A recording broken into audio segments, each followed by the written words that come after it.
I've been employed to bring you back, and that's just what I'm going to do, Mr. O'Reilly. Like it or not.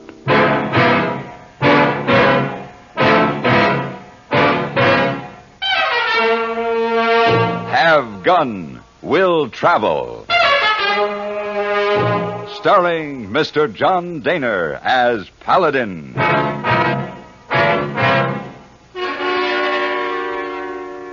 San Francisco, 1875. The Carlton Hotel, headquarters of the man called Paladin.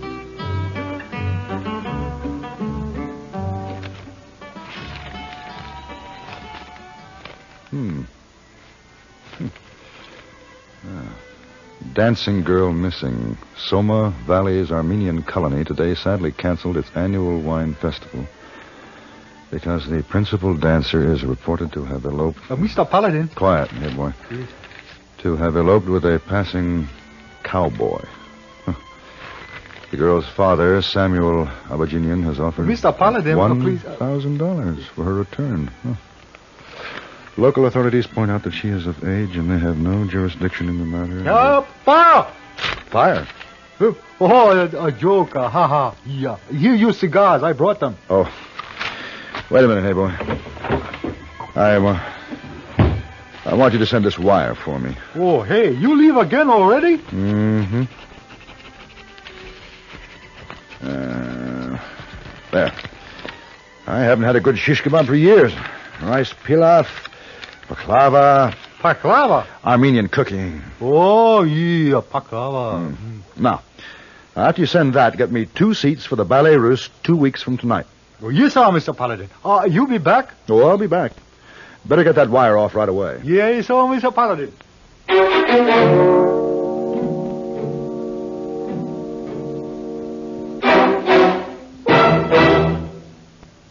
Even if you've had embarrassing dandruff for years, you can get rid of it now in 3 minutes. That's all it takes with Fitch Dandruff Remover Shampoo. Yes, unsightly dandruff's gone in 3 minutes with Fitch. Quickest, easiest of all leading shampoos. What's more, using Fitch regularly is guaranteed to keep embarrassing dandruff away. Just apply in the unique Fitch manner. Before you wet hair, rub in 1 minute. This way, Fitch shampoo penetrates right down to the scalp. Next, add water. Lather 1 minute to wash every trace of dandruff out of your hair. Then rinse 1 minute. All that loosened dandruff goes down the drain. In 3 minutes, with Fitch, 1 rubbing, 1 lathering, 1 rinsing, dandruff's gone. At the same time, gentle Fitch can leave your hair up to 35% brighter. To get rid of dandruff problems forever, brighten hair too, use Fitch regularly. Get Fitch Dandruff Remover Shampoo today, only 59 cents.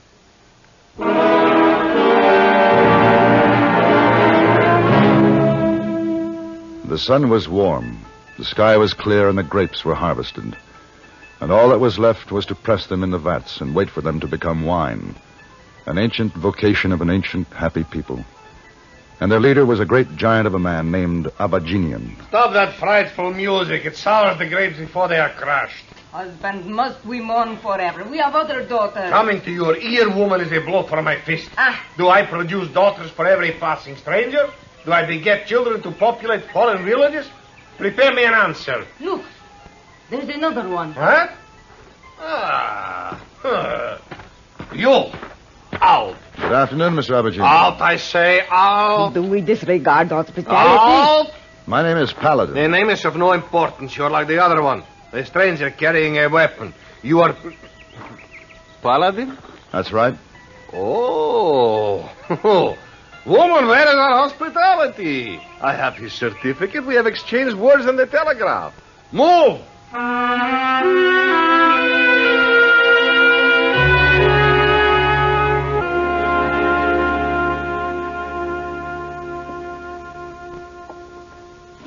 Now, what sort of man was this O'Reilly? Oh, a despoiler of women. An infidel with evil in his heart. Only a boy, scarcely in his 20s. You have no acquaintance with the world, woman.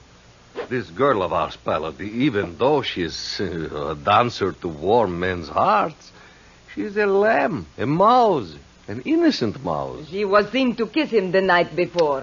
Next comes my fist to your ear. If our Helen was seen to kiss him, that was a matter of force. Paladin, have you ever seen a snake transfix a mouse with its eye? This O'Reilly, this is such a reptile. Dangerous. You can overtake them? I think so. Good. Both must come back. There must be a marriage. A marriage? Custom. They have been together 4 days and 4 nights. Oh, of course. Now, what about the fee, Mr. Abaginian? Oh, I am a poor man, Paladin. A few acres of worthless vines. But I am generous. Although it ruins me for this simple task, I will pay you $200. The price we discussed was $1,000. Too much. Well, since you say this O'Reilly is dangerous, now I must ask $2,000. Oh, have no faith in my description. Well, Paladin, I'm a poor farmer. On my knees each night I will send you my prayers for your entire life, my gratitude. No. $500, my last offer. You have 1,000 acres, vines, sheep, goats, but for friendship, 1,500. Paladin, have no faith in these stories of wealth. I have been living above my station. My prayers, the prayers of the entire colony, the thanks of a ruined man, and 800. And I'll have to sell my home and live in a tent to raise it. What can I do? Such generosity. 1,200. 900. And a diet of grape leaves the rest of my life. 1,000. Done. Good. All right, seal the bargain. Watch ye, my friend. Drink of fire. Most men drink 1 swallow, perhaps 2. But Abaginian, watch. Now.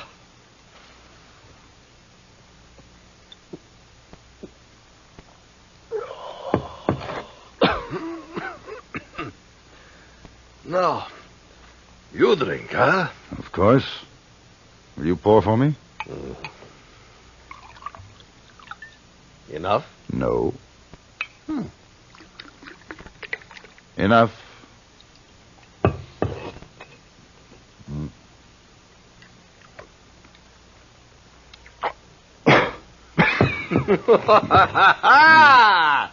Here is a man. Go, friend, bring back my daughter. Yes, of course. I followed their trail out of the Soma Valley and into the high rangelands. Along the way, I talked to a miner, a cowpuncher, a deputy sheriff. All of them remembered Helen Abaginian quite well. Hardly anyone could tell me anything about her traveling companion, except that he wore chaps and boots and carried a gun. It was noon of the second day when I first caught sight of them. They were resting in the shade of a grove of cottonwood. I dismounted and walked toward them. They were so busy with their problems, they didn't notice. Ma'am, I ain't gonna ride my horse to death for you or no other woman. You don't love me. You're doggone right I don't. I told you that every foot of the last 100 miles. Now, ma'am, look. People just ain't gonna believe you followed me. But I cannot go home now. You have me compromised. Now that's a lie. I ain't laid a hand on you. At my father's house, you kissed me. Well, I was just funning. There is something wrong with me. Yeah, well... I kiss badly. Well, that's not I am ugly. No, I didn't say that. Now, you just ain't my type at all. That's what it is. I don't like to be chased. It makes a man nervous. I'm sorry. Yeah, well, here now. Let me get you up. Doggone it! You see, you kissed me again. No, you kissed me. Now, you ought to be ashamed. Ashamed? Is it so bad that I love you? Well... You let me dance for you and I'll change your mind. No, ma'am. Ma'am, if you so much as move an elbow, I'm going to... How do, mister? Miss Abaginian? Yes? My name is Paladin. Your father employed me to bring you back. Oh, man, am I glad to hear that. Both of you, Mr. O'Reilly. Well, what's your father want me for? For a wedding. To her? To her. Look, you don't want to take me back for that. Why, A man wants to feel comfortable with his woman. Now, man, just watching her walk makes me feel all edgy. Who wants to spend his life feeling like that? How old are you? Mister, you can talk till you're blue in the face. Guns or no guns, I still ain't going back with you, and I'm not going to marry her. Well, maybe it's just as well. A really good girl wouldn't have ridden trail alone with you. You take that back. She's as good as they come. You seem pretty certain. I am certain. It sounds like you just might be in love with her. You take that back, Joe. Jimmy! Oh, Jimmy. Don't worry about him, miss. He's all right. Anyway, he's going back with us. Oh, Jimmy! Jimmy, open your eyes. Did you hear that, Jimmy? You're going back with us. Yeah, okay. Okay. I'm going back. But just remember, you can lead a horse to water, but you can't make him drink. Oh, Jimmy. Doggone it anyway.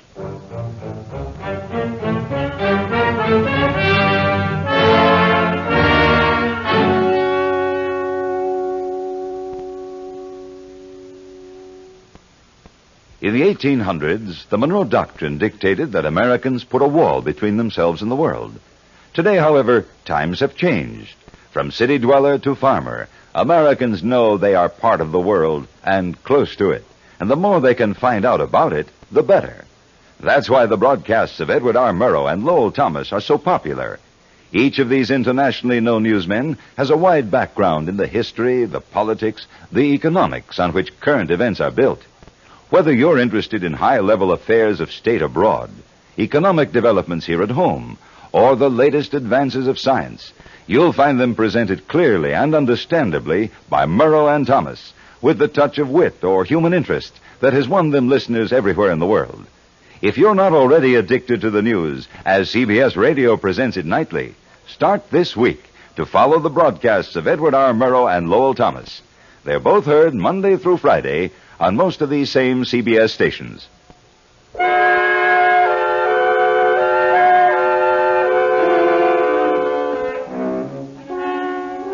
The trip back to the Soma Valley was uneventful. The happy bride chatted all the way, and the reluctant groom grew more surly and silent as the Jinian vineyards came into sight. Once there, the father-in-law-to-be ordered immediate preparations for the wedding. Aside from 100 people scurrying to gather the best foods and wines and music, these orders also included the business of washing up for all. When a man has been 7 days and nights with a beautiful woman and says that he did not touch her, then you are listening to a liar or a fool. Oh, that's nice. Oh, so now I'm a fool, huh? That's all the thanks I get for being a gentleman. Now you. Get in the tub, off with the clothes, scrub. What? I ain't gonna take no bath, and I ain't taking off my clothes. Better do it, Jimmy. What? Well, okay. These people ain't got no right to pull off my clothes and dunk me in here. Even a barbarian bathes for his own marriage. And I told you, I'm just marrying her to protect her reputation. That's all. That's all. You can lead a horse to water. Into the tub. Hey, don't pour that water on me now. The first time I ever took a bath in the middle of the week. There is a woman at the beginning of all great things. Woman. Heaven's best gift. The most delightful of God's creatures. Can I have a towel? Are you clean? Yeah, cleaner than a new-laid egg. Then here is a towel. Yeah. Now, it's getting time for the business of the wedding. Here. Hey, don't pour that on me. Oil for fragrance. Rub this into your skin. It's very pleasant. Oh, I won't do no such thing. Oh, that smells sweet enough to catch flies. It's customary, O'Reilly. Well, ain't I got a right to have customs, too? Rub it in good. You know something, O'Reilly? You make quite a picture. What? Oh, doggone it.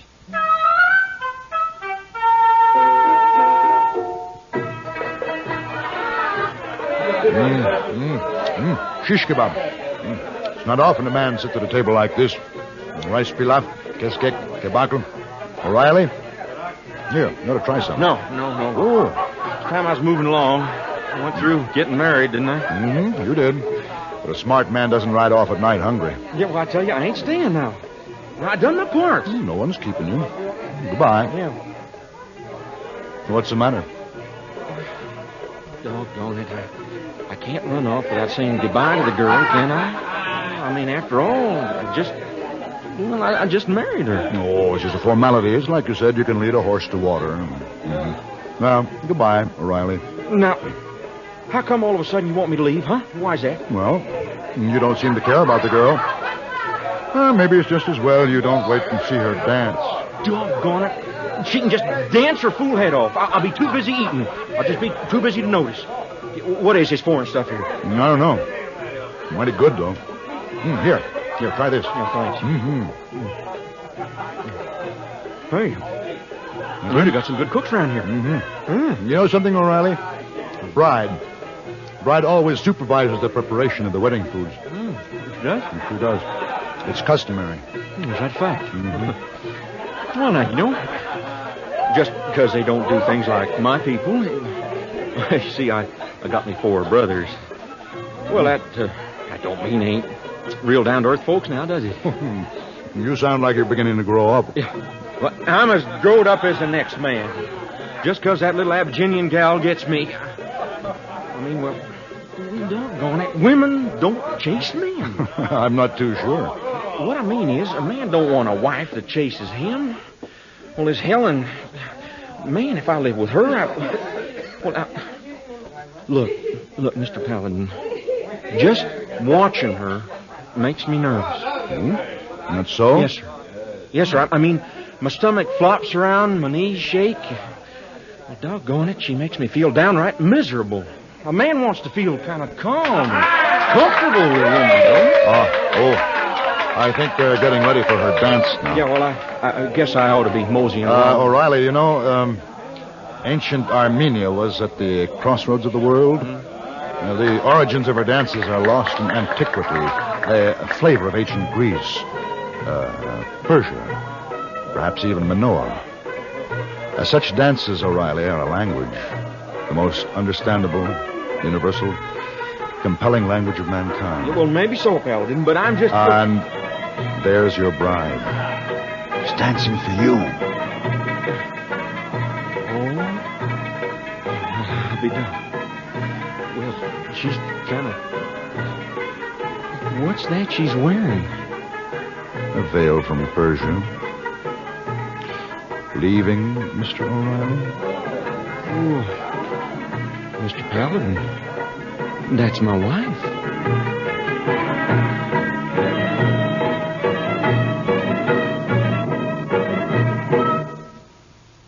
Do you see speed laws and other regulations as restrictive, or do you look upon them as protective? When a police officer writes a summons for traffic violations, do you see him as an enemy or a friend? Your life may depend on your attitudes. Statistics clearly indicate that where laws are obeyed, deaths go down. It's no secret that emotional immaturity is the major factor in our accident rate.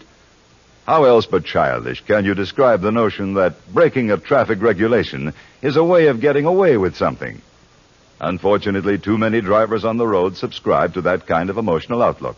The result is tragic. Almost 85% of all traffic accidents in America are caused by careless, childish driving. We hope you know our traffic laws and the people who enforce them are there to help save your life.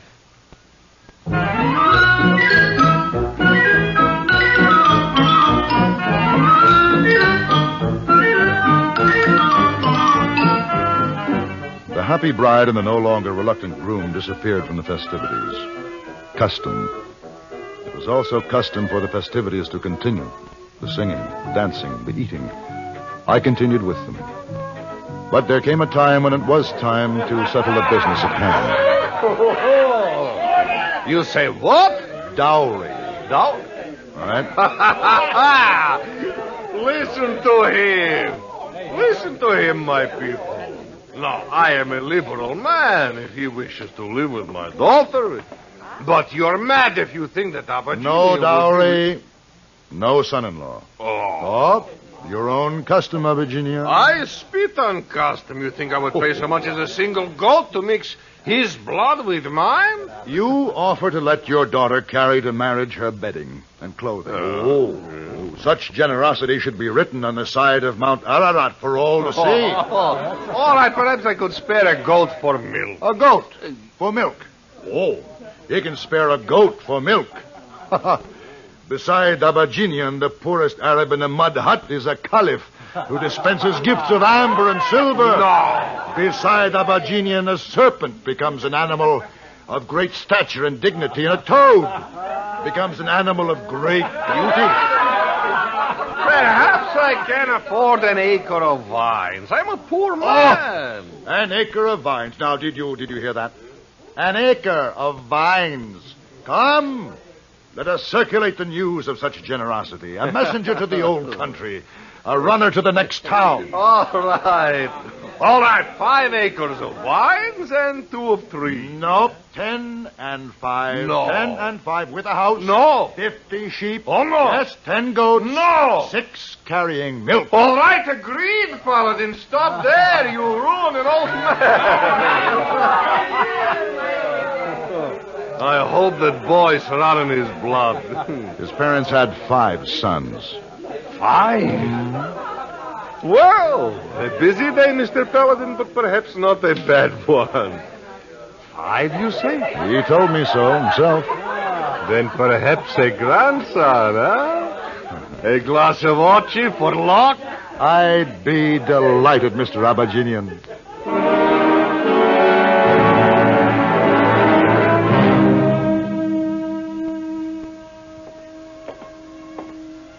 Hey, boy.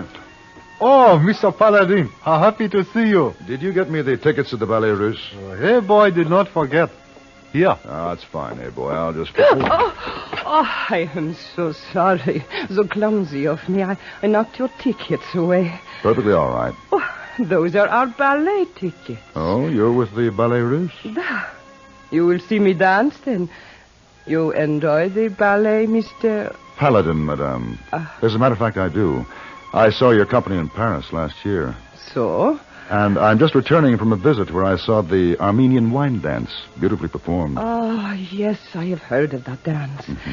I should enjoy attempting it someday, but where is there such a teacher? Why do you look at me so? Doggone. What? In my imagination, I pictured you performing that dance, Madame... Petrovna. May I offer you a cognac? Delighted.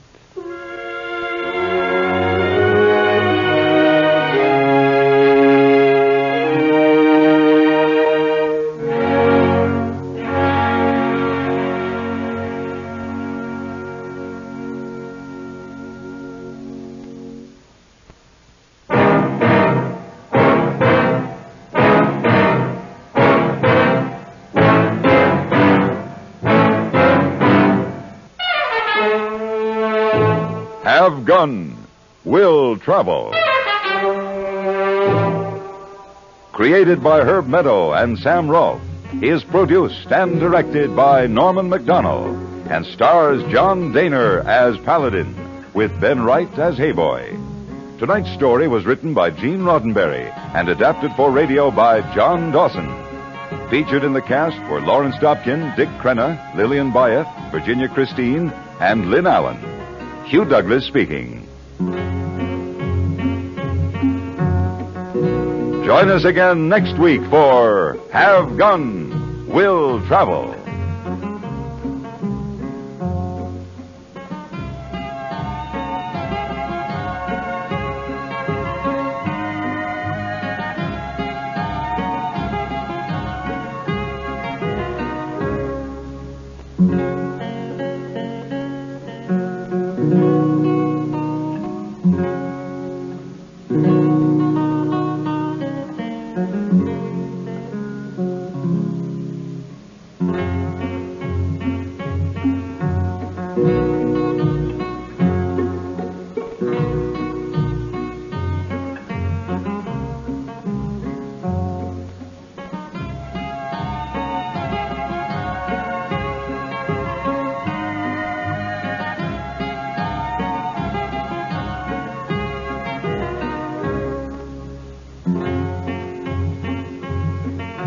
Thank you.